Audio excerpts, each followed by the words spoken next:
Itu dulu saya vokalis. Ruang Profesi. Halo, selamat siang Om RJ. Selamat siang, sampai kita ketemu lagi nih Om. Iya ya, wah luar biasa nih Om RJ sudah mau hadir untuk yang kedua kalinya. Nggak apa-apa, kan dapat juga kan amplop bukan? Itu jadi omongin di depan dong. Canda. Ada amplopnya tapi tidak ada isinya. Oke, ya Om RJ, thanks banget udah datang untuk yang kedua kali ya. Jadi beberapa minggu lalu kita sudah berdiskusi, cerita-cerita, ngobrol nih tentang backgroundnya Om RJ yang karirnya ternyata dari seorang marketing yang sekarang bisa di HR ya. Luar biasa itu. Banyak perjalanannya ya. Banyak perjalanan. Nah, sesuai proposal yang waktu terakhir lu bilang sudah finalize ya. Ya, di HR. HR ya. Nah, berarti sampai sekarang berapa lama? Berapa tahun? Ya dari mungkin kerja dari tahun 99, tapi di HR-nya sendiri itu 2005. Berarti yang kurang lebih ya 15 plus lah ya. 15 sekian ya. Wow. Ya. Berarti lama juga ya. Ya. Udah berbagai industri pun. Di berbagai industri dan HR-nya pun di beberapa bagian. Karena di HR sendiri kan banyak tuh bagian-bagiannya. Dari mulai mungkin rekrutmen, payroll lah, compensation and benefit, people development, organization development, sampai dengan ya bisnis proses HR kan banyak. Dari mulai entry point masuk, development sampai dengan exit. Nah itu panjang banget. Panjang banget ya. Even exit itu berarti SDM keluar ya? Iya, keluar, proses resign, kemudian exit clearance-nya, interview, kemudian nganalisa lagi kenapa karyawan kita keluar, turnover kenapa tinggi, program apa yang bisa kita jalanin supaya mereduce turnover, banyak ya. Jadi banyak. Proses di exit aja banyak ya? Exit aja banyak. Banyak banget exit. Betul. Oke, nah Om, yang paling seru sebenarnya di dunia HR itu yang pasti semua profesi orang rasakan. Ini adalah isu-isu yang biasa terjadi di dunia kerja. Apa tuh? Nah, ada nggak sih Om orang yang posisinya sama, gaji beda? Oh, jadi oke. Jadi kita ngomongin ini nih. Iya dong. Tadi kan udah ngomongin amplop, ya kita ngomongin duit kalian deh. Oke, ngerti. Karena untuk urusan gaji sebenarnya sensitif sih ya. Jujur pengalaman sebelum jadi orang HR pun dulu pernah tuh. Jadi ada teman saya, seorang accountant. Saya juga accountant. Tapi kok gaji bisa beda nih? Posisi sama tapi kucewa tuh di situ. Kucewa terus, ya. Lagi itu dulu saya vokalis itu dalam arti di organisasi itu belum bagian HR nih. Jadi vokalis saya tuh. Jadi seneng ya. Iya, menyampaikan. Nggak seneng. Wah, itu mungkin tipikal anak-anak muda sekarang juga kan begitu kan. Begitu nggak sesuai sama ekspektasinya. Nah, cuman medianya kayak retweet, sosial media gitu. Nah pernah lagi itu malah dipanggil orang HR-nya juga, dikonfront lah bertiga kita. Kenapa gaji dia gitu? Ternyata mungkin hasil kekecewaan saya terhadap seorang HR di situ itu dijawab pada saat saya menjadi seorang HR. Oh jadi jauh di tempat itu? Bukan di tempat itu masih tetap kecewa. Tapi begitu di HR, ternyata dulu saya kecewa karena ketidaktahuan saya tentang salary. Ya. Berarti kalau kita ngupas salary, structure dan lain-lain itu banyak dong yang akan bisa kita bahas. Banyak. Bisa panjang. Nah, tergantung kita mau sampai kapan nih buka acara. Iya. Tapi intinya gini, organisasi pada saat mendesain salary. Otomatis kan sebetulnya sama kayak kita mau menjual produk, mau rilis pricingnya berapa, artinya ngelihat competitiveness di market, terus daya belinya gimana. Nah sama di HR atau di satu company pun pada saat mendesain remunerations itu satu melihat faktor company-nya sendiri, positioning. Positioning dalam arti remunerations dia against other in the same industry atau kompetitor lain. Perusahaan yang sama, bidang yang sama. Bidang yang sama ya. Betul, bidang yang sama. Karena intinya sebetulnya berhubungan adalah gini. Pada saat kita mau talent acquisitions itu pada saat mau merekrut orang atau proses rekrutmen jalan, itu kita ada strategi. Jadi mungkin saya cerita dulu di salary. Jadi satu organisasi ini, jadi mapping dulu nih kompetitor dia. Itu ada di mana? Kalau kita boleh ngomong tentang accountant manager misalnya. Nah itu pasar di industri telco misalnya, karena saya kebetulan sekarang di telco. Nah kita udah ada mappingnya sendiri. Kita tahu di telco itu accounting manager kurang lebih range-nya sekian sampai sekian untuk gaji. Ya. Si organisasi menentukan itu dulu. Gua itu mau compete nggak ke market. Posisi yang mana yang akan dia penetrasi, yang kira-kira dia butuh win di situ. Otomatis mungkin harganya dia akan simpen lebih tinggi daripada kompetitornya. Kenapa? Supaya bisa hijack karyawan di perusahaan lain di industri sejenis. Nah, banyak strateginya. Atau mungkin gua nggak perlu terlalu tinggi, dia middle aja deh gitu. Maksudnya nggak terlalu butuh orang yang high spec, tapi dia mungkin akan fokus di developmentnya. Jadi berarti dia strateginya di dalam untuk develop tuh from within lah. Jadi hire karyawan nggak terlalu gimana. Jadi di market tuh mungkin di 50 persental lah median. Itu makanya tergantung si perusahaan ini mau menempatkan posisinya di mana di market. Beres, kemudian biasanya salary itu ada range. Jadi batas minimum, batas tengah, sama batas maksimum. Nah, kalau ngomongin detail tentang salary structure, banyak cara desainnya itu banyak sekali. Intinya adalah setiap karyawan itu seharusnya aware bahwa di dalam satu organisasi atau satu perusahaan itu di masing-masing posisi ada batasnya salary. Jadi minimum, tengah, maksimum tadi korelasinya terhadap market itu sudah disesuaikan juga. Jadi sebenarnya gini, kita ambil contoh kerja di telco A, di dunia telco A posisi tadi accounting manager, lalu telco B accounting manager. Pada dasarnya range-nya pasti mirip-mirip dong. Range-nya pasti mirip-mirip. Tinggal kita nanti dapatnya low, middle atau top. Yes. Nah, ketika kita misal contoh ada di posisi low, yang namanya gaji pasti setiap bulan naik dong, kan? Berarti dia bisa naik. Nah, pertanyaan kalau yang di top, ternyata dari awal di hire nih, dia sudah di top, sudah paling atas range-nya. Apakah masih bisa naik? Gini, HR biasanya pada saat filter rekrutmen itu minta salary slip. Di awal tuh sebetulnya Pak minat nggak join perusahaan kita gitu. Kalau boleh tahu paket salary Bapak sekarang berapa ya? Itu sebetulnya internally kita udah mapping. Kalau memang salary-nya udah tinggi atau di luar kira-kira di luar range kita, itu nggak akan kita proceed. Udah pasti ya. Nggak akan kita lanjutin. Percuma juga kan. Betul. Kan di luar budget lah kasarnya. Di luar budget juga kan. Nah, biasanya itu yang kita lakukan filter di awal ya, meminta salary slip. Jadi nggak mungkin lah, kecuali nih memang ada beberapa fungsi yang rare di market, jarang sekali ya. Skill ini sangat terbatas. Terus demandnya banyak. Sekarang kan di startup banyak tuh ya, kayak UI UX misalnya, itu kan rare sekali itu posisi.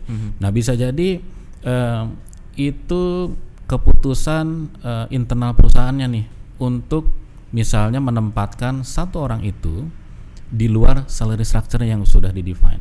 Jadi special case lah ya? Special case.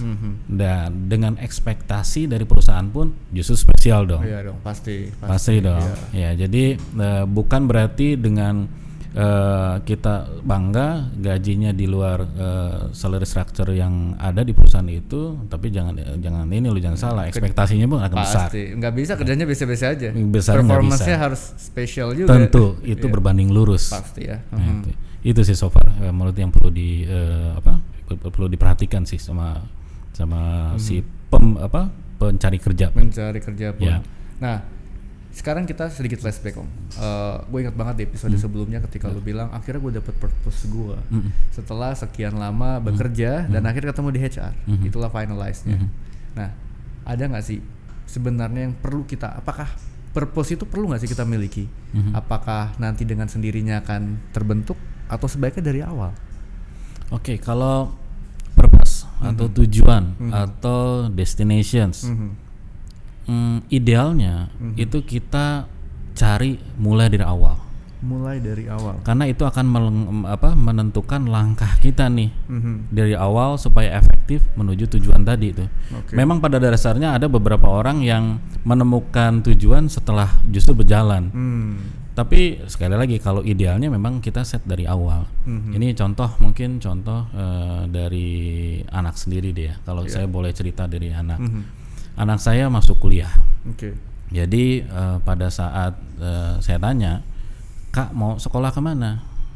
Saya mau jadi pramugari. Kemudian saat itu pun ibunya itu memberikan referensi universitas banyak sekali nih. Ini aja, itu aja gitu. Cuman buat saya adalah saya harus tahu dulu nih anak ini minatnya kemana. Jadi saat itu di stop dulu pembicaraan tentang universitas mana yang dia akan tuju. Tapi gue sebagai orang tuanya gali nih strength dia, minat dia tuh di mana sih. Nah ditanya lah sama bapaknya ini gitu. Terus nak, kamu mau jadi pramugari itu kenapa? Boleh tahu nggak alasannya kenapa? Ya senang aja bisa jalan-jalan gratis. Tunggu dulu, kamu tahu nggak pekerjaan pramugari itu apa? Saya terangkan ke dia pekerjaan sesungguhnya pramugari bukan cuma jalan-jalan, dia harus melayani customernya di dalam pesawat nih. Terlepas itu dia bisa jalan-jalan di tempat tujuan atau bisa jadi dia cuma bolak-balik tuh round trip. PP ya. PP gitu. Nah terus saya tanya balik lagi, kamu tuh suka jalan-jalannya atau suka kerjaannya? Gitu. Ternyata dia bilang ya jalan-jalannya dong ya. Artinya belum tentu pramugari yang dituju. Main goalnya bukan Betul. menjadi pramugarinya, bukan mencari jalan-jalannya. Gitu. Nah terus ngobrol gini, kakak sukanya apa? Sebetulnya lebih senang berkomunikasi sih ya gitu. Oke, mungkin let's say communications nih ya. Communication sendiri banyak, ada brand communications, ada corporate communications. Nah sekarang communications yang gimana? Yang di masa yang akan datang itu bakal boom lah gitu. Dibutuhkan sekali. Sekarang ada sosial media. Iya. Artinya mungkin bentuk communicationsnya itu di sosial media spesialis, bikin konten yang menarik. Itu bukan cara berkomunikasi. Bukan hanya physically kita berdiri di depan berkomunikasi dengan orang sebagai corporate communications atau brand communications. Enggak. Mungkin komunikasi itu pun bisa lewat sosial media. Artinya benar-benar kita harus tahu dulu nih goalnya apa, sukanya apa, baru orang tua bisa mengasih tahu reference berdasarkan experience-nya. Pasti orang tua punya experience. Nah kita bisa kasih shortcut ke mereka. Jadi mereka nggak perlu mencoba jalan seperti yang mungkin orang tuanya atau gua nih udah jalan di sini ternyata baru nemuin purpose-nya. Jadi gue pengen bantu anak gue tuh dia bisa nemuin purpose sejak awal, dibimbing sama kita, kasih tipsnya dan kasih shortcutnya supaya mereka bisa lebih cepat dalam di situ. Iya, jadi gitu. nggak memakan waktu lama untuk dia belajar sampai expertise yang memang dia inginkan kan? Betul, nggak perlu untuk menjadi seorang expertise itu nggak terlalu sebetulnya nggak terlalu jauh ya, nggak perlu jalan jauh ya, asal ya itu tadi dia tahu sejak awal interestnya dia di mana, strengthnya dia di mana, skill yang akan dia effort untuk belajar di sana itu apa gitu. Nah kebetulan khususnya anak gua nih ya communications, jadi gua sih sebetulnya begitu dapat communicationsnya, gue ngelihat business challenge kedepannya, future skill nih yang kira-kira dibutuhkan tuh apa. Jadi dia nggak menutup kemungkinan mau di brand kah atau di mana. Dan itu banyak tuh sekarang communications itu banyak medianya. Salah satunya lewat sosial media tadi. Jadi pertama bukain itu dulu. Itu sih. Oke. Nah kenapa sih tadi gue sedikit tanya di sini Om? Itu kan tadi kita ngomongin gaji, terus tiba-tiba loncat ke purpose karena banyak sekali yang gue temukan seperti ini case-nya. Ketika ada ya tadi orang ya termasuk lo atau mungkin termasuk gue juga di sini waktu kuliah ikut-ikutan doang, kayak kan jurusan ya udah ambil. Tujuannya apa? Oh pengen punya duit. Ya ada. Karena orang kalau udah bingung, dia nggak ada purpose yang jelas, dia cuma gitu. Gue punya duit, gue kerja nanti. Akhirnya sangat sederhana sekali. Betul. Ya. Yang pada akhirnya melahirkan banyak orang-orang yang berpikir gini. Fresh graduate yang pernah gue temuin ya, atau beberapa teman cerita dunia juga cerita juga di HR. Mereka fresh graduate, ketika mereka ada kesempatan dipanggil interview setelah melamar, mereka mau negosiasi gaji. Menurut lu itu gimana? Oke, nego gaji. Iya, tapi kondisinya fresh grade. Gini, untuk sebetulnya gini, di masing-masing organisasi itu sekali lagi tadi mereka udah punya strukturnya sendiri masing-masing. Biasanya struktur salary itu mereflect 3P kalau konsep dari di compensation and benefit. Jadi kita tuh bayar posisinya, bayar performance-nya, dan bayar people-nya nih. People di sini yang sebetulnya yang profile profilnya dia well knowledge lah di industrinya. Kalau kita ngelihat fresh grade misalnya, fresh grade itu apa yang dia bawa, experience mana, performance-nya belum ada. Jadi menurut saya paradigmanya harus dirubah. Justru jika memang perusahaan ini adalah jalan dia menuju ke jangka panjang tadi, purpose sesungguhnya, ya udah ambil dulu kesempatannya. Bukan masalah gajinya ya? Bukan masalah gajinya. Karena bagaimanapun ada struktur. Ada struktur. Ditemuin ke tempat lain pun sama juga. Betul, akhirnya, kecuali memang orang ini tadi ya udah punya experience dan memang expertise di bidangnya. Jadi dia terkenal di industrinya, nama si A itu berapa, itu ada beberapa company yang mau bayar itu.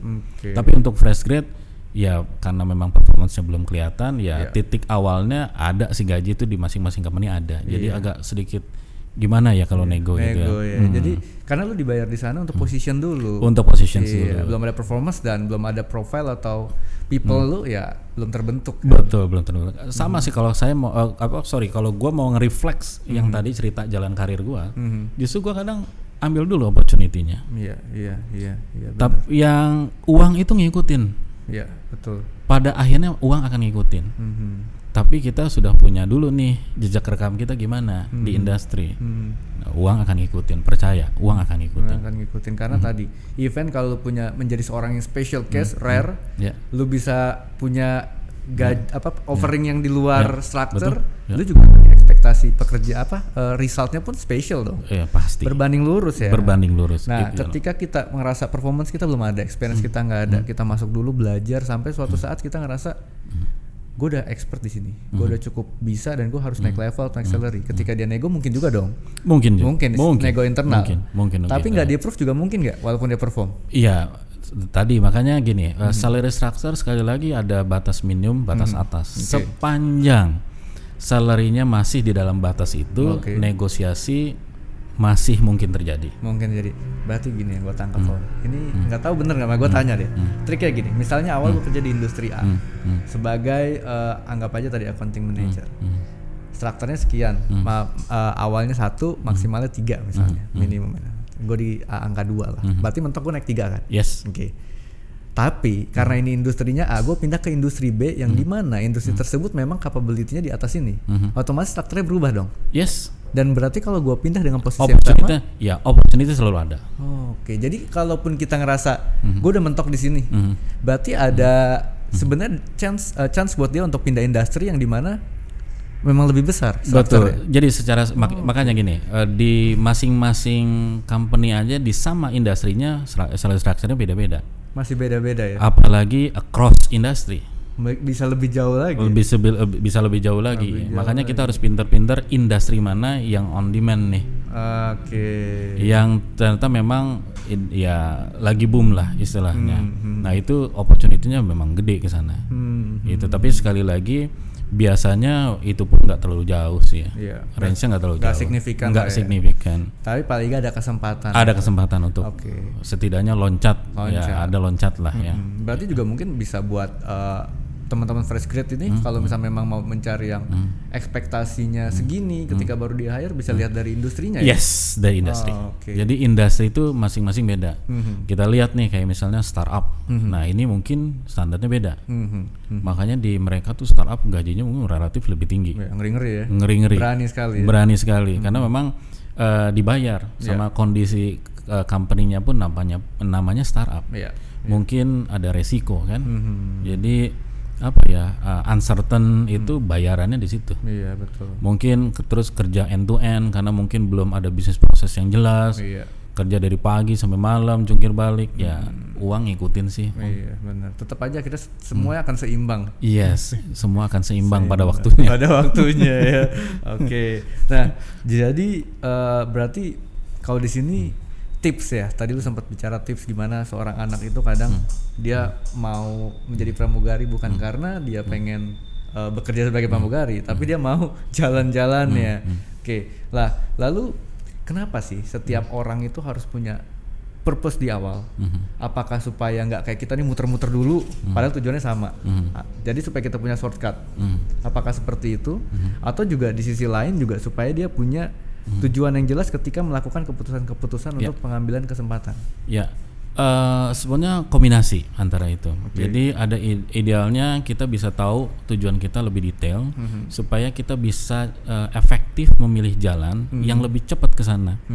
Kemudian nggak buang waktu untuk mencoba sesuatu yang bukan bidang kita. Lebih baik tentukan dulu tujuannya, kita bisa dalemin skill kita, upskill semua ya, dari knowledge, dari mana, dari network, dari buku, dari Google segala macam. Nah banyak hal yang bisa justru menambah kita itu waktunya buangnya di situ aja.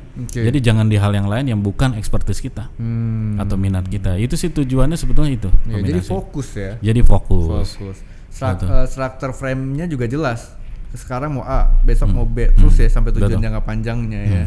Oke, nah lalu bagaimana buat masukan buat kepada kaula muda di sini yang mereka merasa gue belum tahu nih purpose gue apa, tujuan jangka panjang gue yang memang final gue harus seperti ini, gue mau menjadi ini.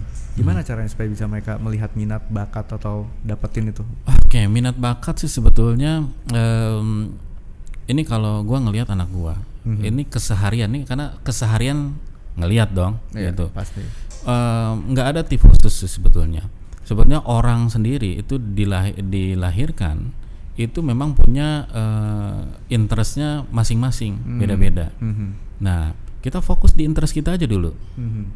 Kemudian dalemin tuh interestnya. Kemudian lihat gini, mungkin tipsnya ke anak muda sekarang ini adalah coba belajar ngelihat future opportunity. Gimana caranya nih? Harus melek dulu tentang business challenge ke depan tuh kayak gimana. Misalnya saya nih seorang HR nih sekarang. HR tuh yang tadi mungkin di sesi pertama pernah bilang, nih HR ke depan tuh gimana sih bentuknya?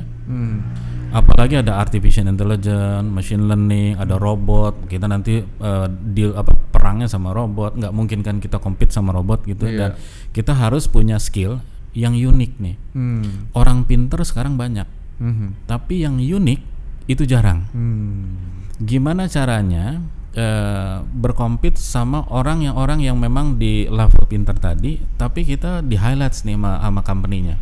Lebih bersinar gitu.